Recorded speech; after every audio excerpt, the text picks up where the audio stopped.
Bismillahirrahmanirrahim. Assalamualaikum warahmatullahi wabarakatuh. Perkenalkan, nama saya Yudalian Saputra dengan NIM 2210130019, Prodi Teknik Elektro. Nah, pada kesempatan kali ini saya akan memaparkan sebuah materi yang telah diberikan oleh Ibu Sufina SSN dan MSN untuk memenuhi ujian tengah semester pada mata kuliah Pendidikan Agama Islam. Baik, langsung saja kita mulai materinya.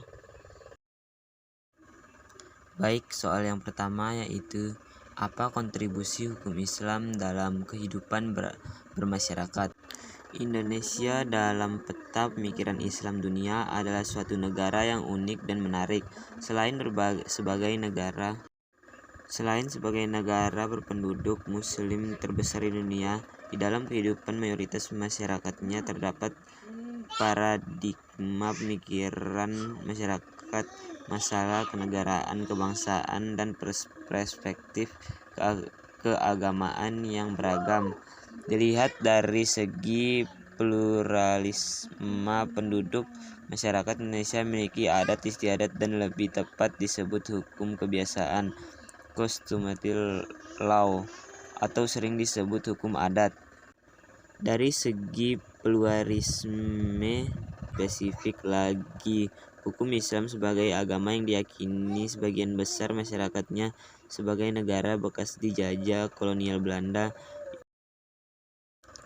Baik, soal yang kedua itu apa peran hukum Islam dalam kehidupan beragama.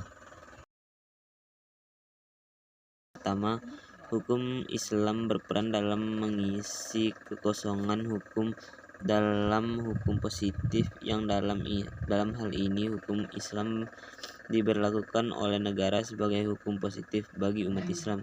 Sebagai salah satu contoh komplikasi hukum Islam yang diberlakukan berdasarkan instrumen hukum Instruksi Presiden Nomor 1 Tahun 1991 untuk memenuhi kebutuhan hukum positif dalam memenuhi salah satu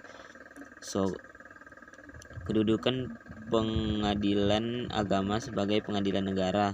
Kedua, hukum Islam berperan sebagai sumber nilai yang memberikan kontribusi terhadap aturan hukum yang dibentuk berdasarkan politik hukum nasional.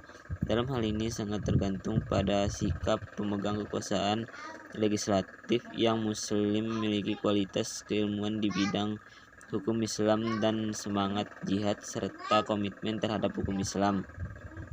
Secara prinsip terdapat 3 persoalan mendasar terhadap eksistensi hukum Islam di Indonesia.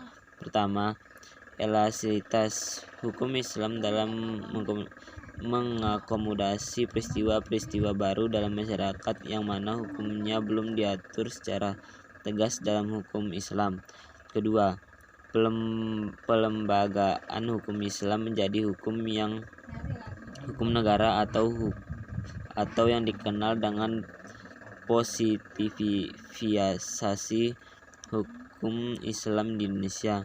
Ketiga, pembaruan hukum Islam yang sesuai dengan perkembangan kebutuhan masyarakat terhadap hukum yang hidup, menjawab berbagai persoalan kontemporer dalam mengaktualisasikan hukum Islam ke dalam kehidupan masa kini yang terus berubah ke arah yang lebih praktis dan pragmatis.